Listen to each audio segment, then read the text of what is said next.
السلام علیکم ورحمۃ اللہ تعالی وبرکاتہ۔ میں آپ کا میزبان قاسم رضا وارثی، آپ دیکھ رہے ہیں وارثی اسٹوڈیو۔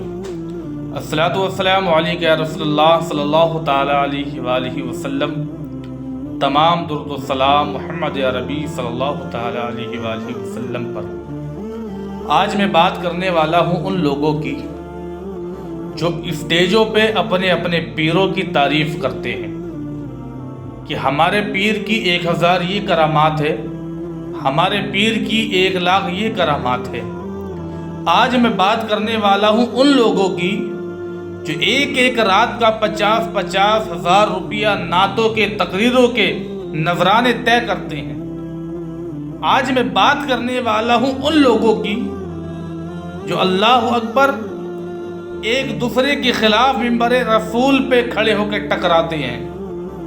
آج میں بات کرنے والا ہوں ان لوگوں کی جو اگر کوئی دیوبندی مسجد کے اندر آ جائے تو پوری مسجدیں دھلوا دیتے ہیں۔ میں آج کرنے والا ہوں ان لوگوں کی جو دارالعلوم دیوبند میں بیٹھ کر فتویٰ دیتے ہیں کہ بریلوی کافر ہیں۔ آج میں بات کرنے والا ہوں ان لوگوں کی جو دارالعلوم دیوبند میں بیٹھ کر یہ اعلان کرتے ہیں کہ ہم سب کا ساتھ ہیں۔ آج میں بات کرنے والا ہوں ان لوگوں کی جو رات کے 12 بجے سے لے کے رات کے 2 بجے تک جو مقرر اپنے پیر کی تعریف کرتا ہے۔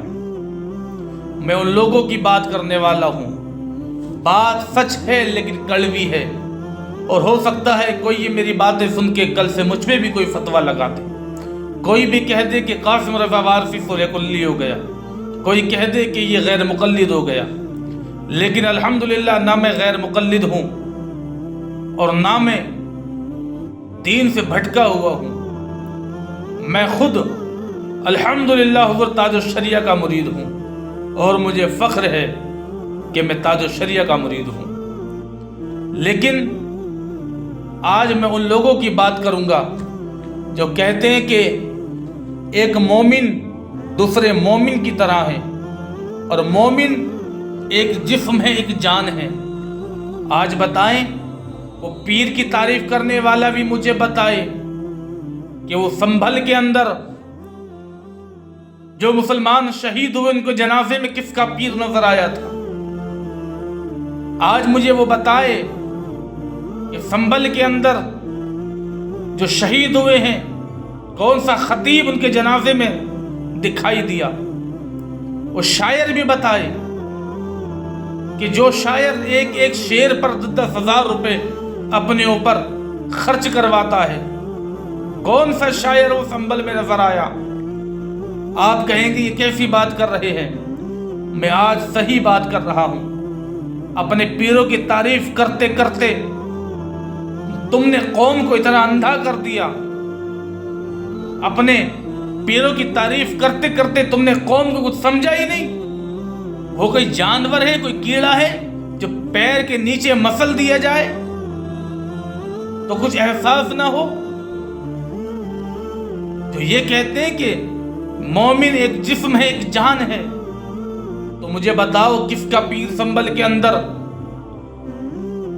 ان انتقال کرنے والے 4-5 لوگوں کے بچوں کے سروں پر ہاتھ رکھ رہا تھا؟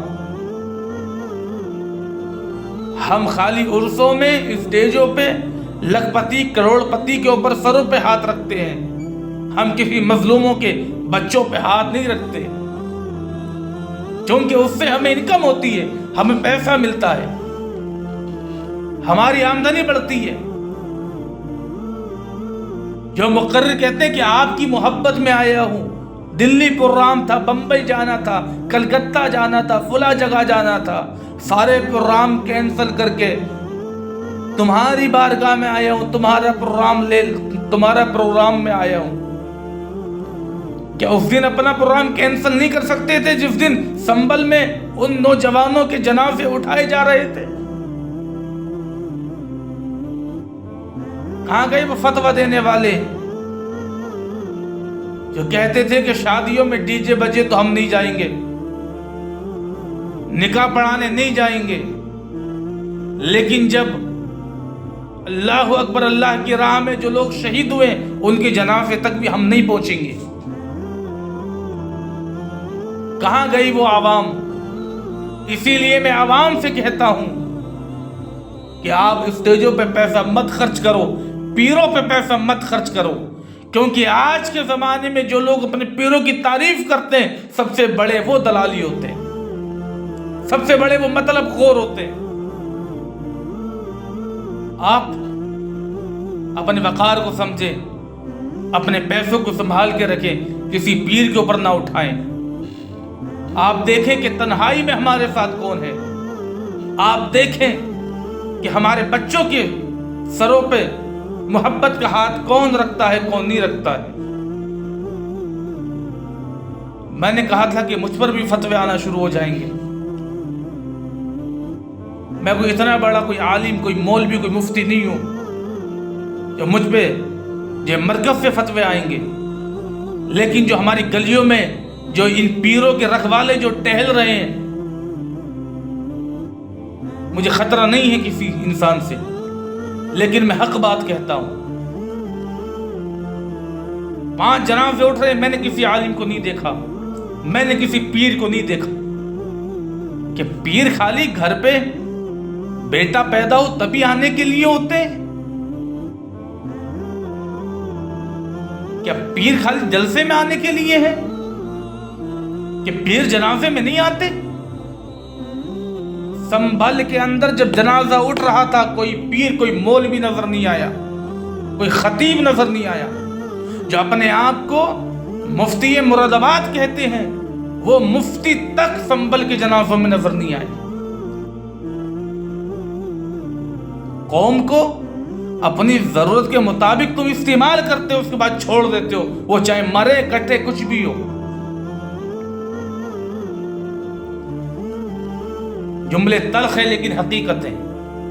رہنما ایسے نہیں ہوتے ہیں، رہنما تو وہ ہوتے ہیں ہر قدم پر اپنی قوم کے شانہ بشانہ کھڑے ہوتے ہیں۔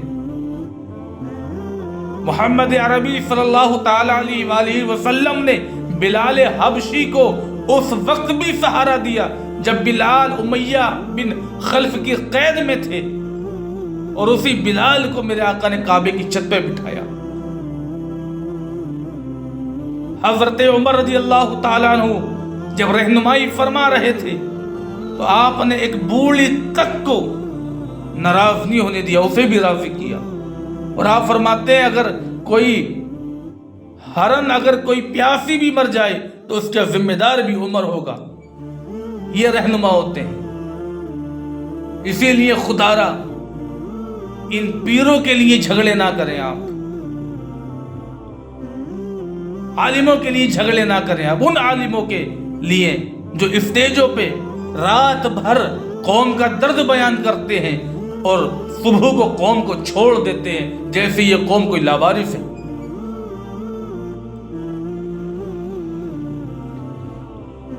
اپنے کعبے کی حفاظت تمہیں خود کرنی ہے، اب ابابیلوں کا لشکر نہیں آنے والا۔